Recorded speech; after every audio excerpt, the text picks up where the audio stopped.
You did put out a very strong statement today accusing the Undersecretary of State, Patrick Kennedy, of, quote, bartering with classified information. Why are you laying the blame on Kennedy when it's unclear, at least based on the information we have, who requested any favor? Do you have any evidence that this exchange even happened?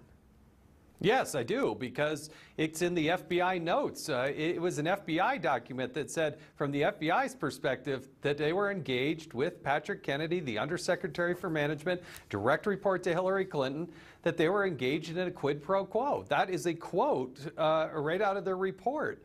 And remember, but these it's sort of unclear, Congressman, they were under subpoena. Who raised the issue first, the FBI agent who was talking with Kennedy, or Kennedy, who came up with this so-called quid pro quo idea, the State Department allowing more FBI agents to serve at embassies around the world, or the declassification of this Hillary Clinton email on the private server? Whose idea was it first?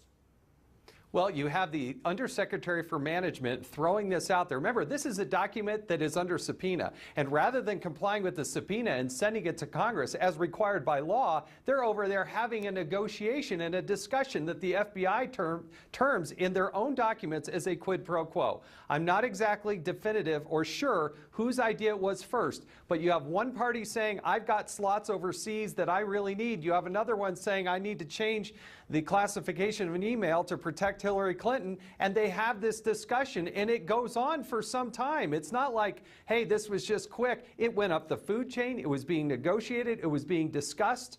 And that, to us, according for me and the chairman of the House Intelligence Committee, Devin Nunes, we believe that is a potential violation of law, and that Mr. Kennedy, engaged in those activities, is wrong. And there are multiple parts in the 302s where Mr. Kennedy was repeatedly, not just in this one case, repeatedly pressuring people to change the classification of documents that are under subpoena. All right. Nobody should be able to do that. Nobody. Undersecretary Kennedy, as you know, is a career diplomat. He served in the Bush administration. Yep. Served under Republican secretaries of state, under a Democratic secretary of state. He's obviously not part of the Clinton campaign right now. Do you have any evidence that Hillary Clinton herself knew anything at all about this so-called quid pro quo?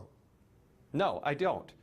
To say that Hillary Clinton directed this, I have no evidence of this. But you have a person who directly reports to Hillary Clinton. You also have, in these 302s, Hillary Clinton's own attorneys at Williams & Conley left their employment at Williams & Conley, went to work at the State Department. You have a State Department career employee said that upstairs on the 7th floor they were operating, and I quote, a shadow government, end quote. So instead of Hillary Clinton just opening up, saying, hey, I made a mistake, let's get all these documents out there, as she has said, that is not true. Her actions were to bring in her own attorneys, push aside the career employees, and make these determinations with her own personal attorneys rather than the career employees. But that is so wrong. You know the FBI director, James Comey, and other FBI officials, they knew all about this so-called quid pro quo, and they decided not to recommend any criminal charges against Hillary Clinton. You have a problem with that?